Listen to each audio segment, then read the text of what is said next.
Welcome to RTV. నేను మీ రవినాయక్. మనతో పాటు శిశు సంక్షేమ శాఖ తెలంగాణ రాష్ట్ర మంత్రి ఒకసారి మాట్లాడిద్దాం. పంచాయతీరాజ్ శాఖ అక్కతో మాట్లాడిద్దాం. చాలా రోజుల తర్వాత మళ్ళీ హైదరాబాద్ ఈరోజు ముఖ్యమంత్రి సభ, ఇదంతా హడావిడి ఉంది.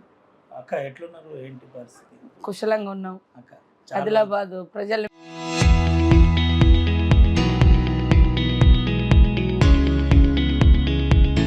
మిస్ అయినాం, అందుకని ఇది ఒక అవకాశం వచ్చింది, అందరిని కలుసుకుందామని వచ్చారు. ఎట్లుందక్క, అంటే రాష్ట్రంలో పరిస్థితి ఎట్లుంది? కాంగ్రెస్ పాలన, ప్రజాపాలన చాలా బ్రహ్మాండంగా నడుస్తుంది. వాస్తవానికి మీకు అందరికీ తెలుసు, పేద ప్రజలకు గతంలో అందని సంక్షేమ పథకాలన్నీ కూడా ప్రత్యేకంగా అంటే కడుపు తడిమి చూసినట్టుగా ముఖ్యమంత్రి గారు పేద వాళ్ళకి ఏది చేస్తే వాళ్ళకు బెనిఫిట్ అవుతుంది అనేది ఆలోచించి మరి గతంలో ఉన్న సంక్షేమ పథకాలు కొనసాగిస్తూనే అదనంగా అనేక సంక్షేమ పథకాలు కూడా మన ప్రభుత్వం తీసుకురావడం జరిగింది. మీకు తెలుసు, గతంలో రేషన్ కార్డుల కోసం ఏండ్ల కొద్ది తిరిగినటువంటి వాళ్ళు ఈరోజు లక్షలాది మందికి అడిగిన వాళ్ళందరికీ రేషన్ కార్డులు రావడం జరిగింది. రేషన్ కార్డుతో పాటు సన్న బియ్యం కూడా మరి 1 కేజీ బియ్యం కొనుక్కోవాలంటే 30 నుంచి 50 రూపాయల వరకు మనం ఖర్చు పెట్టాల్సి వచ్చేది. కానీ ఈరోజు ప్రతి ఇంట్లో సన్న బియ్యం వస్తున్నాయి. అదే కాకుండా ఇళ్ళల్లో అంతకుముందు నెలకు కరెంటు బిల్లులు కట్టకుంటే కరెంటు కట్టేది. మనకు ముఖ్యంగా ఎస్సీ ఎస్టీ వార్డులలో చాలా ప్రతిసారి అధికారులకు ఫోన్లు చేయాల్సి వచ్చేది, కరెంట్ లైన్ ఇవ్వండి, కనెక్షన్ ఇవ్వండి అని. సో ఇప్పుడు మాకు అట్లాంటి ఫోన్లు వస్తలేవు, ఇళ్ళల్లో కరెంట్ లేదని. ముఖ్యంగా పేదవాళ్ళకు మీకు మనం చూస్తే ఉమ్మడి ఆదిలాబాద్ జిల్లాలో అప్పుడెప్పుడో వెనకటిచ్చిన ఇల్లులు అవన్నీ కూడా కుంగిపోయి కిందికి వచ్చి పెంకలీళ్ళు ఉంటే ఆ రోజు ఇందిరమ్మ ఇల్లులు ఇచ్చేటప్పుడు కూడా ముఖ్యంగా నేను కూడా అప్పుడు ఆదిలాబాద్ ఇన్ఛార్జిగా ఉన్నాం. తర్వాత ఇక్కడ వచ్చిన సమస్యలన్నీ ముఖ్యమంత్రి దగ్గరికి మేము పట్టుకపోయినప్పుడు దాంట్లో ఇది ఒకటి, ఇల్లులు కూడా అత్యధికంగా మన ట్రైబల్ ఏరియాలో ఇవ్వాలి. ముఖ్యంగా ఐటీడీఏ ప్రాంతాల్లో పేదలు ఉన్నారు, ఇటు పోతే అడవి వ్యవసాయం తక్కువ, అటు పోతే బయట జీవించలేని పరిస్థితి, సొంతంగా ఇల్లులు కట్టుకోవాలన్నా కూడా కష్టమే అని చెప్పినప్పుడు మరి పీవీటీజీలకు సాచురేషన్ పద్ధతిలో అత్యధికంగా ఇల్లులు ఇవ్వడం, ఇవాళ వాళ్ళందరూ సంతోషంగా ఉండడం, మనకంటే ఇంకా పేదరికంలో ఎవరున్నారో వాళ్ళకు మనం అందరం చేయితే ఇవ్వాలి. కాబట్టి అటు చెంచులు కానీ, ఇటు కోలాంస్ కానీ, ఇటు పరదాను తోటి అట్లాంటి మన కోయాలంవాడ గోండు వాళ్ళకంటే ఇంకా బాగా వెనుకబడి ఉన్నారు కాబట్టి వాళ్ళకు సాచురేషన్ పద్ధతిలో ఇవ్వడం జరిగింది. సో వాళ్ళందరి ఆనందం ఈరోజు మనం పంచుకుందామని ఆదిలాబాద్ రావడం జరిగింది. ఎట్లుంది శిశు సంక్షేమ శాఖలో ప్రస్తుత పరిస్థితి ఏంటి, ఎట్లా నడుస్తుంది? మేము చాలా కొత్త స్కీమ్స్ కూడా తీసుకురావడం జరిగింది. స్వర్గీయ ఇందిరమ్మ గారు 1975లో మన తెలంగాణ నుంచే, అప్పుడు ఉమ్మడి ఆంధ్రప్రదేశ్ అయినప్పటికి కూడా మరి తెలంగాణ ప్రాంతంలోని ఇప్పటి మన ముఖ్యమంత్రి, ఆనాటి ముఖ్యమంత్రి అంటే మొదటి ముఖ్యమంత్రి కూడా బూరుగుల రామకృష్ణ గారు సొంత జిల్లా మహబూబ్నగర్, అక్కడ కరువుల జిల్లాగా ఉంటే అక్కడి నుంచి అంగన్వాడీ సెంటర్స్ ప్రారంభించారు. సో వారి స్ఫూర్తితోటి అంగన్వాడీలకు మెరుగైన సేవలు అందించాలి, అద్భుతంగా తీర్చిదిద్దాలనేటువంటి లక్ష్యంతో అంగన్వాడీలలో గతంలో ఎన్నడూ యూనిఫామ్స్ ఇచ్చేవాళ్ళు కాదు. మన ప్రభుత్వం రేవంత్ రెడ్డి గారి ప్రభుత్వం వచ్చిన తర్వాత పిల్లలకు 2 జతల యూనిఫామ్స్ ఇస్తున్నాం. అంగన్వాడీ అంటే ఓన్లీ ఫీడింగు లేదా తిండి పెట్టి ఆటలాడించి పంపిస్తారు అనేది ఉండే. ఇప్పుడు మనం ఎడ్యుకేషన్ ఇస్తున్నాం, వాళ్ళకు అన్ని రకాల జనరల్ నాలెడ్జ్ లాగా, అంటే ఒక ఇదేంటిది ఈ ఐటమ్ ఏంటి, దీన్ని ఏమంటారు అనేది కూడా నేర్పిస్తూ నర్సరీ కూడా అందులో పెట్టడం జరిగింది. పే స్కూల్ నుంచి మొదలుకొని నర్సరీ స్కూలు అట్లా మేము చేయడం జరుగుతుంది. వాళ్ళు మా స్కూల్ నుంచి బయటికి వెళ్ళేటప్పుడు వాళ్ళకు గ్రాడ్యుయేట్ సర్టిఫికెట్ కూడా ఇస్తాం. మనం ఏమంటారు యూనివర్సిటీ సర్టిఫికెట్ లాగా బ్లాక్ వేసి అవన్నీ కూడా డ్రెస్ కోడ్ అవన్నీ కూడా ఇస్తున్నాం. ఈరోజు మళ్ళీ స్కూల్స్, గతంలో ఎప్పుడు అంగన్వాడీ సెంటర్స్కి హాలిడేస్ లేవు. సరే టీచర్స్ యొక్క డిమాండ్, వాళ్ళ యొక్క విజ్ఞప్తి మేరకు 1 మంత్, దాదాపు 1.5 మంత్ హాలిడేస్ ఇచ్చినాం. సో ఈరోజు కూడా మళ్ళీ రీఓపెన్ చేస్తున్నాము. ఫస్ట్ రోజు వాళ్ళందరికీ యూనిఫామ్ ఇస్తున్నాం. ఈరోజు ఇక్కడ ఆసిఫాబాద్లో కూడా డిస్ట్రిబ్యూషన్ చేస్తున్నాం. అదే కాకుండా కరికులం వాళ్ళకు ఒక బుక్స్ కూడా ప్రింట్ చేయించి, బుక్స్, బ్యాగ్స్, తర్వాత ఒక 57 రకాల ఆట వస్తువులు. గతంలో వాళ్ళకు బెల్ ఫీలింగ్ లేకుండా ఉండే, కొంచెం బెల్ కూడా కొట్టించే, అది కూడా చాలా చోట్ల పెట్టినాం, ఇంకా కొన్ని చోట్ల కాలే. బెల్ కూడా పెట్టి అదొక స్కూల్ మూడు, అంటే ఆటలాడుకుంటూ చదువుకోవాలి అనేది. తర్వాత టీచర్స్ కూడా మేము ఇంగ్లీష్ ట్రైనింగ్ ఇప్పించినాం, వాళ్ళకు కొంత ఇంగ్లీష్లో నర్సరీ ఇట్లా చెప్పాలని. గతంలో రిటైర్మెంట్ అనేది లేకుండా ఉండే, ఇప్పుడు 65 సంవత్సరాలు వచ్చినాయంటే వాళ్ళకి ఖచ్చితంగా పాపం అంతకుముందు 70-80 ఏళ్ళు కూడా వంగుకుంటూ పోయి అంగన్వాడీ సెంటర్లలో పనిచేసేది. సో అట్లా అవడం మూలంగా వచ్చే జనరేషన్ కూడా ఉద్యోగాల అవకాశాలు ఉన్నాయి. సేమ్ టైంలో వాళ్ళు హెల్త్ బాగాలేక ఎవరినో అన్అఫిషియల్గా పిల్లల్ని వేరే వాళ్ళని పెట్టుకుంటూ ఉంటారు. అట్లా కాకుండా 65 ఇయర్స్ ఏజ్ వాళ్ళకు ఇచ్చేసి వాళ్ళకు ఒక 2 lakhs వరకు రిటైర్మెంట్ బెనిఫిట్ టీచర్ అమ్మకి ఇస్తున్నాం. ఆ యొక్క 1 lakh ఇస్తున్నాం. తర్వాత 4,000 స్కూళ్ళకు పైగా మనం ఆ మినీ అంగన్వాడీలను అప్గ్రేడ్ చేయడం జరిగింది. సో ఇవన్నీ ఒక్కొక్కటి ఎగ్ బిర్యానీ పెడుతున్నాం. ఇప్పుడు ఆదిలాబాద్ జిల్లాలో యాక్చువల్గా ఈరోజు ఆదిలాబాద్ ఉండాల్సింది ఉండే, ముఖ్యమంత్రి గారి పర్యటన కాబట్టి ఇటు వచ్చినాం. పైలట్ ప్రాజెక్ట్ కింద మనము బ్రేక్ఫాస్ట్ పెడుతున్నాం. తొలి ముద్ద అంగన్వాడీ తొలి ముద్ద అంటే బ్రేక్ఫాస్ట్ మనము ఫస్ట్ పైలట్ ఆదిలాబాద్ తీసుకున్నాం. ఆదిలాబాద్ అండ్ భద్రాద్రి కొత్తగూడెం. అంతకుముందు మిల్క్ కూడా మా ములుగు జిల్లా తీసుకున్నాం. ఇప్పుడు రాష్ట్రం అంతా మిల్క్ ఇస్తున్నాం.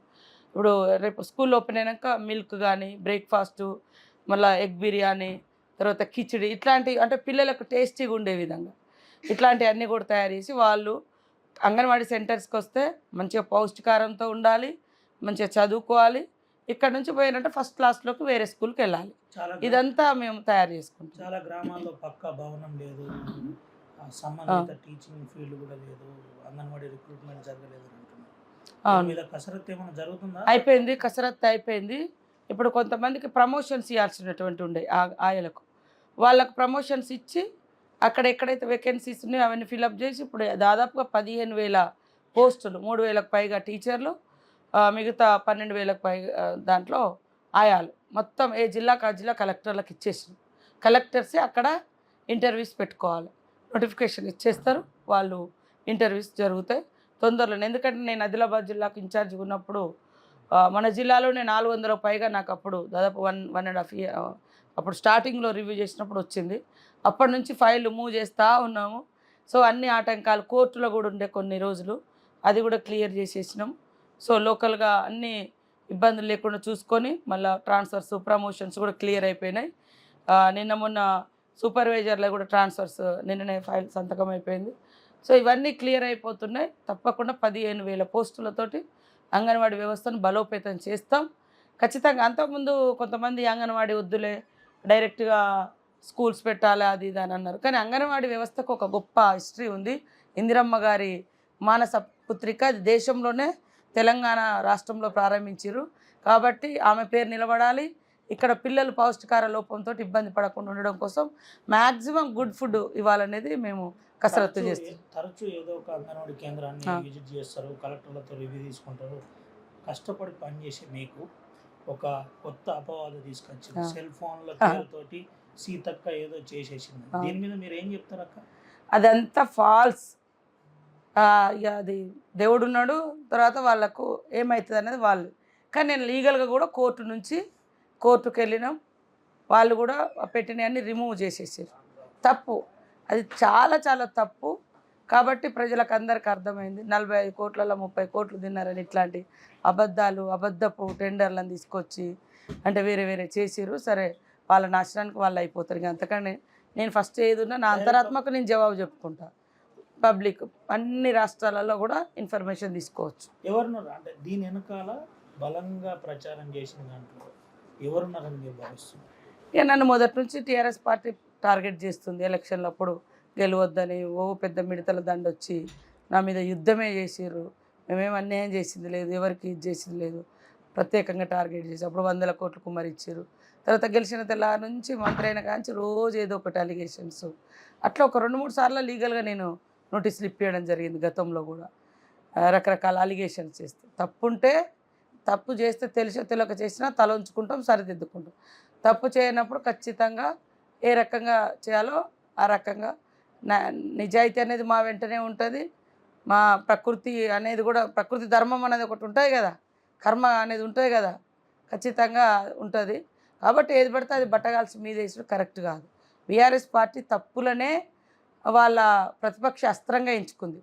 ఒక తప్పును ప్రచారం చేసి మొత్తం తప్పు ఊరంతా తిరిగి వచ్చేలోపు, అబద్ధం ఊరంతా తిరిగి వచ్చేలోపు నిజం గడప దాటది అంటారు కదా, అది పరిస్థితి. కానీ అది ఎప్పుడు కూడా ప్రజలకు అర్థమవుతుంది. సో తప్పుల మీద ఆధారపడి పోరాటం చేయకండి, వాస్తవాల మీద ఆధారపడి పోరాటం చేస్తే అది ఒకానొక రోజైనా వాస్తవాలు బయటకు వస్తాయి, నీ పోరాటం ఫలిస్తుంది. కానీ తప్పే అది. రిపీటెడ్గా సీతక్కనే టార్గెట్ చేస్తుంది టీఆర్ఎస్. ఎందుకని? ముఖ్యమంత్రి గారికి దగ్గరనా, లేదంటే? ముఖ్యమంత్రి గారికి చాలామంది దగ్గర ఉన్నారు. నేననే ఏముంది, నేను ఒక మంత్రిగా ఉన్నా సరే, పార్టీలో ఉన్నప్పుడు అందరం క్లోజ్గా ఉంటాము. ఇక మా జూపెళ్ళన్న ఉన్నాడు అన్న, మేము ఇద్దరం రెగ్యులర్గా మాట్లాడుకుంటాము, అందరం ఉంటాము. కానీ ఎందుకో నా నా మీద వాళ్ళకు మొదటి నుంచి ఆ భావన, అంటే అట్టడుగు వర్గాల బిడ్డలు ఒక ప్రశ్నించే గొంతులుగా ఉండడం కానీ, అసెంబ్లీలో కానీ మీరు చూడండి, ఆ రోజు మహిళలకు మీరు 57,000 కోట్లు ఇచ్చినట్టు నిరూపిస్తే నేను రాజీనామా చేస్తా అన్నాడు కేటీఆర్ గారు. నేను అన్ని ఆధారాలతో చూపించిన. సాయంత్రం నుంచి నా మీద ఫోన్లది అది ఇది అని కొత్త నాటకానికి తెరలేపింది. అంటే మేము ఏదైనా ప్రశ్నిస్తే ఒకటి తీసుకొస్తారు, ఒక అలిగేషన్ నిరూపించాలి. మేము 57,000 కోట్లు ఇచ్చినామని నేను ఆధారాలతో సహా ఆ రోజంతా చూపించినాం. ఒక మాట మాట్లాడేటప్పుడు తొందరపడద్దు, ఓపిక్గా దీని వెనుక ఎంత ఉంది ఏముంది అని మాట్లాడాలి. సో ఆ రోజు నుంచి నా మీద నేను కేటీఆర్ గారిని నిలదీసి, ఇగో అబద్ధం నువ్వు మాట్లాడిందని నిరూపించినందుకు వాళ్ళు నా మీద అడ్డదారిలో రకరకాల ప్రచారాలు చేశారు. నేను లీగల్ నోటీస్ ఇచ్చిన, కోర్టుకు పోయినా, అవన్నీ కూడా అయిపోయింది. సరే, ఆ సమ్మక్క సారలమ్మ దేవుడు దయతో ఎవడెక్కడ పోవాలో అక్కడ పోయిర్రు. అదేదో నేను పెట్టించింది కాదు, అంతే. నేను తప్పు చేయలేదు. చేయనిది ఒక ఆడబిడ్డ మీద అనవసరంగా చేస్తే దేవతలు తదాస్తు అంటారు కదా, ఉంటారు. పంచాయతీరాజ్ శాఖ మంత్రిగా, పంచాయతీరాజ్ శాఖలో ప్రస్తుత పరిస్థితి ఏ విధంగా ఉంది? మీరు ఎలక్షన్ పెట్టిన తర్వాత గ్రామాల్లో ప్రస్తుత పారిశుద్ధ్యం కావచ్చు, పరిస్థితులు కావచ్చు, ఏ విధంగా ముందుకు వస్తుంది? చాలా వరకు బెటర్గా అయినాయి. ఇంకా కొన్ని చోట్ల ఈ అధికారులు, కార్యదర్శులు మార్పులు చేర్పులతోటి కొంత డిస్టర్బెన్స్ ఉంది. కొంచెం ఫండ్స్ కూడా అక్కడక్కడ టక్క 20 లక్షలు 30 లక్షలు రాగానే పాత బిల్లులతో కొంతమంది ఆడ సంబంధం లేకుండా కూడా ఎత్తుకున్నారనేది మాకు వచ్చిన ఇన్ఫర్మేషన్. సో అవన్నీ కూడా ఆడిటింగ్ చేస్తాం. ప్రతి రూపాయి నియమ నిబంధనల ప్రకారం వాడాలి. సో గతంలో ఊళ్ళల్లో లైట్ పెట్టాలన్నా, మంచినీళ్ళు ఇవ్వాలన్నా ఒక పెద్ద దిక్కులాగా లేకుండా ఉండేది. ఎలక్షన్స్ తప్పకుండా అది చాలా చాలా మెరుగైంది. ఇంకా జిల్లా పరిషత్, మండల పరిషత్ కూడా అయితే ఒక మండల స్థాయి డెవలప్మెంట్ కూడా మండల సభలు ఉండడం మూలంగా, గ్రామ సభలు గ్రామంలో నిర్ణయిస్తాయి, మండల స్థాయి ఇష్యూస్ ఉండడం మూలంగా జిల్లా పరిషత్ ఫండ్స్ వస్తుంటాయి. అవి కూడా ఉంటాయి, అవి కూడా పెట్టాలనేది నా ఆలోచన. సరే, ఇంకా ఈ అది ఒక సవరణ, తర్వాత కోర్టులో బీసీ ఇవన్నీ ఉండడంతో కొద్దిగా డిలే అవుతుంది. కానీ అన్ని సంస్థలు యాక్టివ్గా ఉంటేనే అభివృద్ధి అని. కేంద్ర నిధులు మాత్రమే గ్రామ పంచాయతీకి లాస్ట్ 3 years యాడని రాష్ట్ర ప్రభుత్వం చేస్తానని చేయలేదని ఒక ప్రచారం బీఆర్ఎస్. లాస్ట్ నుంచి మనము దాదాపు 400 కోట్ల వరకు ఇచ్చినాము. ఈ మధ్య కూడా ఇంకేమున్నాయో తప్పకుండా ఇస్తాము, ఎక్కడ ఆపము. అదేవిధంగా మొన్న ముఖ్యమంత్రి గారితో మీటింగ్ పెట్టి కూడా ఈ శానిటేషన్ వర్కర్స్ కూడా పాపం 2 నెలలు 3 నెలల జీతాల కోసం గతం నుంచి కూడా వెయిట్ చేస్తూ ఉన్నారు. ఆ సిస్టమ్ వద్దు. IAS జీతం ఎప్పుడు పడుతుందో ఇక్కడ మన గ్రామ పంచాయతీ అటెండర్ శానిటేషన్ వర్కర్ జీతం కూడా అట్లనే పడాలి. అవసరమైతే ఎమ్మెల్యేలే లేదా IASలో ఒక పూట లేట్ అయినా పర్వాలేదు కానీ వాళ్ళు వేయాలని చెప్పడం జరిగింది. వాళ్ళందరూ హ్యాపీగా ఫీల్ అవుతుండ్రు.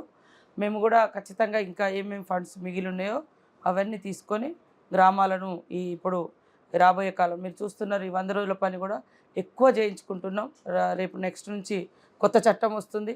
కొత్త చట్టంలో రాష్ట్రాల మీద బర్డను, అన్ని కోతలు, అన్ని రకరకాల చట్టాలు. కాబట్టి 100 రోజుల పని కూడా ఈ మన పాత మహాత్మా గాంధీ పేరుతో ఉన్న చట్ట ప్రకారం ఇంకా జూన్ 31 వరకు అద్భుతంగా 100 రోజుల పని చేసి ఎక్కువ నిధులను తెలంగాణకు వచ్చే విధంగా చేస్తాం. ఈ రోజు నుంచి గతంలో చేసినటువంటి ఉపాధి హామీ పనుల బిల్లులు కూడా సెంట్రల్ పెండింగ్ ఉంచే అది కూడా ఈ రోజు నుంచి యాడ్ చేస్తాం. ముఖ్యమంత్రి రిపీటెడ్గా ఆదిలాబాద్ జిల్లాని సందర్శిస్తున్నారు, ముఖ్యంగా ఆదివాసులు. ఒక ఆదివాసీ బిడ్డగా ఏం చెప్తారో, ఏ ప్రణాళిక రూపొందించబోతున్నారో, ఆదిలాబాద్ నుంచి ఆదివాసులకు దగ్గర అయితే రాష్ట్రం అంతా ఒక మంచి వేవ్ వస్తుందని అనుకుంటున్నారు. ఏంటి అసలు దీనికి? అంటే మనం ఒకటి గుర్తుపెట్టుకోవాలి, సమాజంలో రకరకాల డెవలప్మెంట్స్ ఉంటారు. హైయెస్ట్ డెవలప్ అయిన వాళ్ళు ఉన్నారు, ఆకాశంలో అంతరిక్షంలో ఉన్న వాళ్ళు ఉన్నారు, ఇక్కడ పాతాళంలో ఉన్నారు. మన పరిస్థితులు ట్రైబల్ ఏరియాలలో కొంచెం చాలా, ఇప్పుడు హైటెక్ సిటీ, ఫ్లైఓవర్లు, హైఓవర్లు అవన్నీ ఉన్నా మన కాలిబాట కూడా లేనటువంటి ఊర్లు మన పరిస్థితి. సో ఆయనకు తెలుసు, సీఎం గారు ఒకప్పుడు ములుగు కానీ లేకుంటే ఆదిలాబాద్ కానీ అటు మహబూబాద్ దిక్కు కానీ పోయిండు కాబట్టి వారికి తెలుసు. కాబట్టి ఎక్కడైతే పేదరికం ఉందో ఆ పేదరికాన్ని నువ్వు పూర్తిగా నిర్మూలించినప్పుడే సమాజంలో అంతరాలు లేకుండా డెవలప్మెంట్ అనేది కనబడుతుంది. నువ్వు ఒకరు ఫుల్గా డెవలప్ అయ్యి ఇంకొకరు కనీసం పూట కూడా తిండి లేకుండా ఉన్నప్పుడు ఆ రాష్ట్రం అభివృద్ధికరమైన రాష్ట్రం కాదు. ఇది నా సిద్ధాంతం. సో ముఖ్యమంత్రి గారు కూడా ఆ దృష్టితోటి ముఖ్యంగా ఈ ప్రాంతం వెనుకబడడానికి కారణం సాగునీటి వ్యవస్థ చక్కగా లేదు, మరి ఉపాధి లేదు. ఐటీడీఏలు కూడా గత 10 ఏళ్ల నుంచి నిర్వీర్యం అయిపోయినాయి. ఇప్పుడు యాక్టివ్గా చేయాలని కొంత మంచి ఆఫీసర్లను కూడా అంటే ఐఏఎస్లను వాళ్ళందరినీ 3 ఐటీడీఏలలో వేయడం జరిగింది. మరి ఇల్లులు కూడా అత్యధికంగా మనం అడగగానే అందరూ ఐటీడీఏ పరిధిలో ఉన్న వాళ్ళందరూ అడగగానే జనరల్ వాళ్ళతో పాటు అదనంగా ఇంకో 1000 2000 అదనంగా ఇచ్చిర్రు. ఈరోజు ఆదిలాబాద్ ఉమ్మడి జిల్లాలో దాదాపు 8000 ఇల్లులు అదనంగా వచ్చినాయి. సో ఇవన్నీ కూడా పేదరిక నిర్మూలన. కాబట్టి పేదరికం ఎక్కడుందో అక్కడ ప్రభుత్వ పథకాలు అందాలి. ఎంత అంటే జనాలలో కూడా కొంతమంది స్వార్థపరులు ఎట్లా వాళ్ళకెందుకు ఇచ్చినావు మాకెందుకు, ఈయన బంగ్లాలు ఉంటాడు, డాబా మీద డాబా ఉంటుంది, ఆయనకు ఎందుకు 2000 అదనంగా సాయం చేసినాం మాకెందుకు చేయరు అంటే మేము కొన్ని చోట్ల చూసినాం. అది ఉండొద్దు. మనకంటే పేదోడు ఎవరు ఉన్నారో పాపం వాళ్ళకి వెయ్యండి. ఒకప్పుడు వెనకట రోజులలో మన ఇంటోడు ఆకలితో ఉన్నాడంటే వీళ్ళు అన్నం పంపించి వాళ్ళ కడుపు నింపేది. కానీ ఈరోజు మనకు వరదలలోనో కరోనా అప్పుడు మేము కొన్ని చూసినాము. ఎందుకు ఆ ఊర్లో ఇచ్చారంటే వాళ్ళకి తిండి లేదు, పేదరికంలో ఉంటారు, బట్టలు లేవు, ఇల్లు లేదు. అట్లాంటి వాళ్ళు అందరం చేయితనివ్వాలి. కాబట్టి ప్రభుత్వ పథకాలు అనేది ఎవరికి అందాలంటే బిలో పావర్టీ యాక్చువల్గా. కానీ ఇప్పుడు వాళ్ళకి చేరకంటే ముందు వేరే వాళ్ళు పైన పైన లాగేసుకుంటారు. ఎందుకంటే ఓటు మేము ఎట్లా ఓటు చుట్టూ తిప్పుతున్నారు. ఓటు కాదు, మానవతా దృక్పథంతో మానవత్వంతో చూడాలి. ప్రజలందరూ కూడా మానవతా దృక్పథంతో మనకంటే ఇబ్బందులు ఎవరున్నారో పాపం వాళ్ళకి ఫస్ట్ అని అనేది రావాలి. అది దానికోసం ఇక్కడ కాన్సన్ట్రేట్ చేయడం. తర్వాత తుమ్మిడిహెట్టి లాంటి ప్రాజెక్టు మరి ఇంకా మిగతా ప్రాజెక్టులను కూడా ఇక్కడ తీసుకొచ్చి డెవలప్ చేయాలనేది ముఖ్యమంత్రి గారు. లాస్ట్ 2 క్వశ్చన్స్ అడుగుతాను. ఇవాళ కొటారిలో 26 ఇళ్లను లబ్ధిదారులకు వాళ్ళతో గృహ ప్రవేశం చేస్తున్నారు. ఈ 26 ఇళ్లతో ఆదివాసీ ప్రాంతంలో అన్ని ఇండ్లు ఇచ్చినట్టేనా? అంటే సాచురేషన్ పద్ధతిలో దాదాపుగా పీవీటీజీలకు ఇచ్చేసారు. ఇంకా ఏమన్నా ఉంటే ఇప్పుడు 2000 ఉంటే ఇంకా మేము కూడా అడుగుదాం అనుకుంటున్నాం. ఎందుకంటే 1000 ఇల్లు లేని వాళ్ళు మన ప్రాంతాలలోనే ఉన్నారు. నా ములుగు జిల్లాలో 90,000 మంది ఇల్లులు కావాలని అప్లికేషన్ పెట్టుకున్నాం. కనీసం ఎమర్జెన్సీకి 20,000 మంది కన్నా మనం ఇవ్వాల్సి వస్తుంది. సో ఎక్కడ ఎక్కువ అప్లికేషన్స్ ఉన్నాయి, ఎక్కువ తక్కువ ఉన్నాయి అనేది కూడా చూసి వాటి సంఖ్య కొంచెం పెంచాలి అక్కడ ఉండే డిమాండ్ని బట్టి అని మేము అడుగుతాం. సో దాని మూలంగా ఇంకా మన ప్రాంతాలలో పేదవాళ్ళకు లబ్ధి. ఆదివాసీ ప్రాంతంలో చాలా మంది సీతక్కని నమ్మి కాంగ్రెస్ పార్టీలో వచ్చింది, కానీ అక్క పట్టించుకోవట్లేదు ప్రచారం. మా అన్న వచ్చిండు చూపెళ్ళి అన్న ఇన్ఛార్జీలుగా అప్పుడప్పుడు మారుతుంటాము. సరే ఎక్కడున్నా నాకు ఈ జిల్లా మీద ప్రేమ అభిమానం పోదు. ఎవ్వరు వచ్చినా మన ఇంటికి కానీ హైదరాబాద్ కానీ తప్పకుండా స్వీకరిస్తాం, ఆదరిస్తాం. గవర్నమెంట్లో ఉన్నాం, నాతో అయ్యే పనులన్నీ నేను చేసి పెడతా. కాంగ్రెస్లోకి వచ్చినా లేదా రాకున్నా పేదవాళ్ళు ఎవరున్నా నాతో అయ్యేది ఈరోజు నేను చేయాలని అనుకున్నాం. అందుకనే ఫస్ట్ గూడు గుడ్డ కూడు అని అంటాం కదా, ఇల్లుల మీద అవకాశం వచ్చినప్పుడు ఇల్లులు అత్యధికంగా ఇవ్వాలని చెప్పినాం. ఐటీడీఏలకు కూడా ఖచ్చితంగా బలోపేతం చేయాలి. ముఖ్యమంత్రి గారి దృష్టికి ఈరోజు కూడా మళ్ళీ చెప్తాం. ఐటీడీఏలకు ప్రత్యేకంగా నిధులు కూడా ఇవ్వాలని మన ఏరియా ఎమ్మెల్యేలు అందరం, నాట్ ఓన్లీ ట్రైబల్, మన ట్రైబల్ ప్రాంతాల ఎమ్మెల్యేలందరినీ తీసుకొని కలిసి మరి అత్యధికంగా నిధులు ఇస్తే ఒకప్పుడు కలెక్టర్తో ఈక్వల్గా ఉండేది ఐటీడీఏలు. 2014 వరకు నిధులు వచ్చేది, మధ్యలో వాటిని అంతా ఇది చేశారు. సో ఇప్పుడిప్పుడు మళ్ళీ ముఖ్యమంత్రి గారు ఫోకస్ చేస్తూ కొంత నిధులు ఇవ్వడం, కొంత స్పెషల్గా ఫోకస్ చేస్తూ ఉన్నారు. ఇంకా దాన్ని చేస్తే మన ప్రాంతాలు కొంత డెవలప్ అవడానికి అవకాశం. ఆర్టీవీ ద్వారా జిల్లా రాష్ట్ర ప్రజలకు మంత్రి సీతక్క ఏం చెప్తుంది? జిల్లా రాష్ట్ర ప్రజలందరికీ మరియు ఆర్టీవీ యాజమాన్యానికి, స్టాఫ్కు, ఆర్టీవీ ప్రేక్షకులకు, తెలంగాణ రాష్ట్ర ప్రజలకు, ఆదిలాబాద్ జిల్లా ప్రజలకు, ములుగు జిల్లా ప్రజలకు అందరికీ పేరు పేరున తెలంగాణ ఆవిర్భావ దినోత్సవ శుభాకాంక్షలతో తెలంగాణ తీసుకొచ్చుకున్నటువంటి మరి ఏదైతే డిమాండ్స్ కానీ పరిపాలనకు సంబంధించి అవన్నీ కూడా మన ముఖ్యమంత్రి రేవంత్ రెడ్డి గారి ఆధ్వర్యంలో ఖచ్చితంగా చేస్తాం. దానిలో భాగంగానే ఉద్యమకారుల పోరాట కమిటీ కూడా ఇవ్వడం జరిగింది. ఆ ఉద్యమకారుల యొక్క వాళ్ళ డిమాండ్స్ కూడా ఒక్కొక్కటి పరిశీలించడం జరుగుతుంది.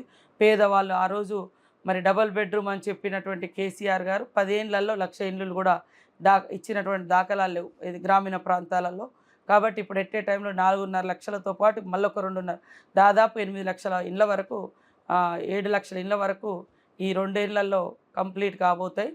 కాబట్టి ఇల్లు కానీ, పెన్షన్ కానీ, రేషన్ కార్డు కానీ, సన్నబియ్యం కానీ, 200 ఇంట్ల కరెంటు కానీ, దాదాపుగా 70,000 ఉద్యోగాలతో పాటు ఇప్పుడు రాబోయే ఇప్పుడు మా అంగన్వాడీలలో 15,000 కానీ, అటు పోలీసు కానీ ఇంకా కూడా ఉద్యోగ వ్యవస్థ రాబోతుంది. ఖచ్చితంగా తెలంగాణ ప్రజల కలలు నెరవేర్చే ప్రభుత్వం ఇది. అందరూ ఈ ప్రభుత్వానికి అండగా ఉండాలని తెలంగాణ రాష్ట్ర ప్రజల్ని కోరుకుంటూ అందరికీ తెలంగాణ ఆవిర్భావ దినోత్సవ శుభాకాంక్షలు. రైట్ అక్క, థ్యాంక్ యూ. ఇది పరిస్థితి. మంత్రి సీతక్క మాట్లాడుతూ చాలా క్లియర్ గా 40 కొంతమంది కుట్ర చేశారు, ఎవరి పాపన వాళ్ళే కూర్చొని చెప్పకనే చెప్పారు. దీంతో పాటు ఈ ప్రాంత ప్రజలకు సీతక్క ఎప్పుడు అండగా ఉంటుంది. పార్టీలకు అతీతంగా ఆదివాసీల కోసం పనిచేయడానికి ఒక ఆదివాసీ ఇండిపెండెన్స్ సిద్ధాంతం ఉంది. ఇప్పటికే పంచాయతీరాజ్ శాఖతో పాటు శిశు సంక్షేమ శాఖలో కూడా సమూలమైన మార్పులు రాబోతున్నాయి. ఆ మార్పుల ద్వారా ఖచ్చితంగా ప్లే స్కూల్ లాంటి ప్రధాన అంశాలు రాబోతుంది. అలాంటి అంశాలతో వాళ్ళ అభివృద్ధి తెలంగాణ రాష్ట్రంలో జరుగుతుంది. ముఖ్యమంత్రి కూడా ప్రత్యేక శ్రద్ధ చూపుతున్నారని ఆర్టీపీ ఎక్స్క్లూజివ్ మాట్లాడుతూ